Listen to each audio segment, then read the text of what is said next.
नमस्कार। ABN news में आपका स्वागत और मैं हूं सुरेश झा। सत्यमेव जयते यानी कि सत्य की ही जीत होती है, हम भी यही सुनते आ रहे हैं। लेकिन सुप्रीम कोर्ट के मुख्य न्यायाधीश एनवी रमन्ना साहब ने जो कहा है उसके बाद से सत्य को लेकर थोड़ा बहुत हम लोग आशंकित हो गए हैं। और आशंकित हो भी क्यों ना, क्योंकि सुप्रीम कोर्ट के मुख्य न्यायाधीश ने बात कही है। उनका यह कहना कि सत्य को ढूंढना, सत्य को सामने लाना बहुत ही मुश्किल हो जाता है।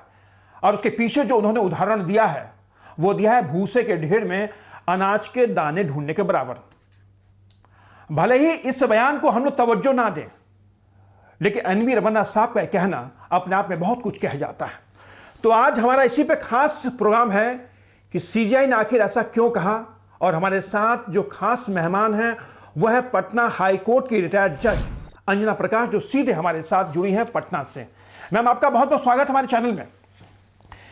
मैम, ये कहना कि सत्य को सामने लाना, सत्य को पहचानना बहुत मुश्किल हो जाता है, और रमन्ना साहब का यह कहना कि सत्य को ढूंढना यानी भूसे के ढेर में अनाज के ढूंढने के बराबर है, ऐसा आखिर उन्होंने क्यों कहा होगा? पहले तो मैं माफी मांगूंगी कि मैंने चीफ जस्टिस का वो रिमार्क नहीं सुना है या देखा या पढ़ा नहीं है जहां उन्होंने ऐसा कहा है। मगर actually as a criminal lawyer हम बताना चाहेंगे कि ये बहुत पुरानी प्रिंसिपल ऑफ लॉ है, जहाँ पे जजमेंट्स में बोलते हैं लोग कि which is called grain and chaff theory. मतलब भूसे के ढेर में आपको निकालना है ग्रेन्स, मतलब बीज जो कि सच है, या फिर उसको कहते हैं नगेट्स ऑफ ट्रूथ, वो आपको पता करना पड़ेगा कि क्या है क्या नहीं है। तो इस कॉन्टेक्स्ट में कहा जाता है। जो दूसरी बात यह है कि जो हम लोगों का सिस्टम है वो एडवर्सेरियल है, न कि इंक्विजिटोरियल।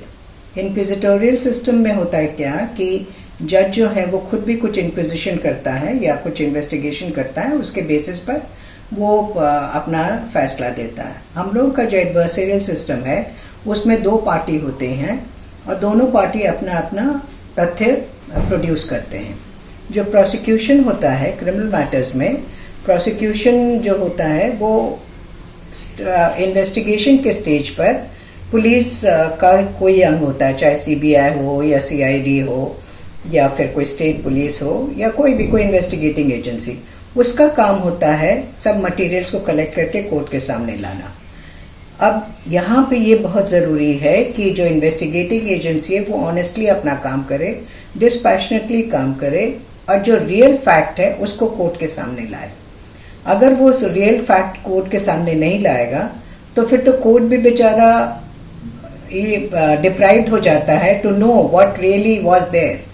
तो उस पर उसको हाफ ट्रूथ के ऊपर है ना जजमेंट देना पड़ता है, और उसके लिए ये सर्च फॉर ट्रूथ जो होता है वो थोड़ा बेमानी हो जाता है। यही एक बहुत बड़ा कारण है जिसके वजह से एक्चुअली बहुत सारे लोग जो हैं बेगुनाह हैं वो जेल में हैं बिकॉज ऑफ दिस, क्योंकि मटेरियल जो कलेक्ट होता है जो रियली आना चाहिए कोर्ट के सामने वो नहीं आता है, तो बेल लोगों को नहीं मिलता है। दूसरी बात है कि हम लोगों का कोर्ट जो है वो unfortunately they are not pro liberty, इसीलिए एज ए रूटीन वो लोग बेल रिफ्यूज करते हैं। मगर फैक्ट है कि बहुत सारे जजमेंट्स दिए गए हैं जिसमें कहते हैं कि बेल आपको देना है, सिर्फ कुछ कुछ चेक्स है, वो चेक्स को अगर आप न दीजिए, जैसे कंडीशंस होता है कि अगर पब्लिक ऑर्डर को अगर डिस्टर्ब ना करे, उसको वो है ना थ्रेट ना हो टू द सोसाइटी, वो टैम्पर ना करे एविडेंस को, अगर ये सब चीज का डेंजर होता है तो फिर उसको बेल नहीं मिलना चाहिए। मगर बाकी केसेस में तो मिलना चाहिए। अनफॉर्चुनेटली रूटीनली जजेस जो हैं वो बेल रिफ्यूज करते हैं, जिसके हम एक बिल्कुल खिलाफ हैं। ये मैम आपने जो बात कही बिल्कुल सही कही, क्योंकि सच को साबित करना जो है जांच अधिकारी के ऊपर डिपेंड करता है और वो कहीं ना कहीं उसको अपनी जिम्मेदारी समझनी होगी।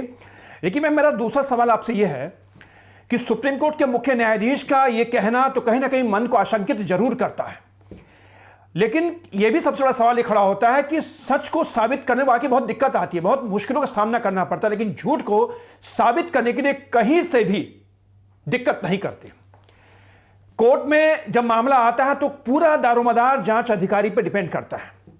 और आज आपको जानकर ताज्जुब होगा, क्योंकि आप न्याय प्रणाली से जुड़ी रही हैं और आपसे बेहतर कोई जानता भी नहीं होगा मैम, कि आज हमारे देश में सच की वजह से यानी बेगुनाह लोग आज जेल की सलाखों के पीछे हैं, क्योंकि जांच अधिकारी अपने काम को सही तरह से अंजाम नहीं दे पाता है।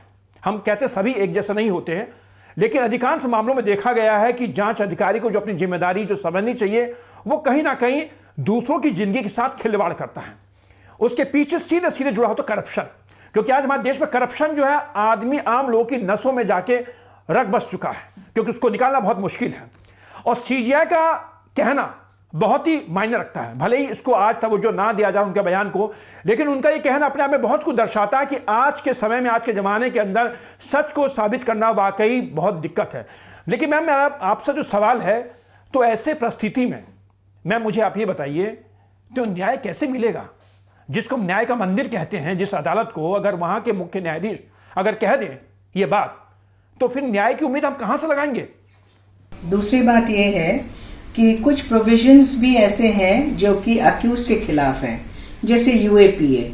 उसमें अनफॉर्चुनेटली ये है क्लॉज कि कोर्ट्स तब तक बेल नहीं देंगे जब तक कि वो कन्विंस ना हो कि वो आदमी इनोसेंट है ना। सवाल है ये कि इन्वेस्टिगेशन के स्टेज पर कोर्ट किस तरीके से ये फाइंडिंग दे देगा कि वो इनोसेंट है, जिसके वजह से भी है ना क्या बेल नहीं मिलता है यूएपीए वगैरह में। मेरे समझ से ये बहुत गलत है और एडवर्सरियल सिस्टम ये नहीं फिट करता है, क्योंकि यहाँ पे जब तथ्य दोनों तरफ से नहीं आएंगे तब तक कोई कैसे ये देगा फाइंडिंग कि वो आदमी इनोसेंट है। एक वन साइडेड स्टोरी सुन करके ये बोल दे कि वो आदमी इनोसेंट है, वो गिल्टी है, ऐसा तो नहीं हो सकता है ना। तो ये मेरे समझ से ये बहुत बड़ा लैक्यूना हम लोगों के लीगल सिस्टम में है। दूसरी चीज, इसका मिसकंसेप्शन ये भी है कि लोग सोचते हैं कि चूंकि लॉ ऐसा है, इसका मतलब है ना पूरी की पूरी भार जो है वो पड़ जाती है अक्यूज के ऊपर कि उसको प्रूव करना है अपना इनोसेंस। मगर फैक्ट ये नहीं है।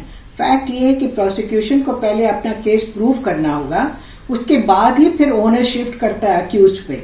अनफॉर्चुनेटली इस चीज को नजरअंदाज करते हैं लोग, या तो फिर उसको मिनिमाइज करते हैं, उसका इंपॉर्टेंस को मिनिमाइज करते हैं, जिसके वजह से अक्यूज जो है वो बहुत डिसएडवांटेज्ड हो जाते हैं। चलिए मैम, आपने जो बातें रखी, आपने बहुत अच्छी बातें रखी आपने, क्योंकि आप न्यायिक प्रणाली से बहुत ही जुड़ी हुई हैं।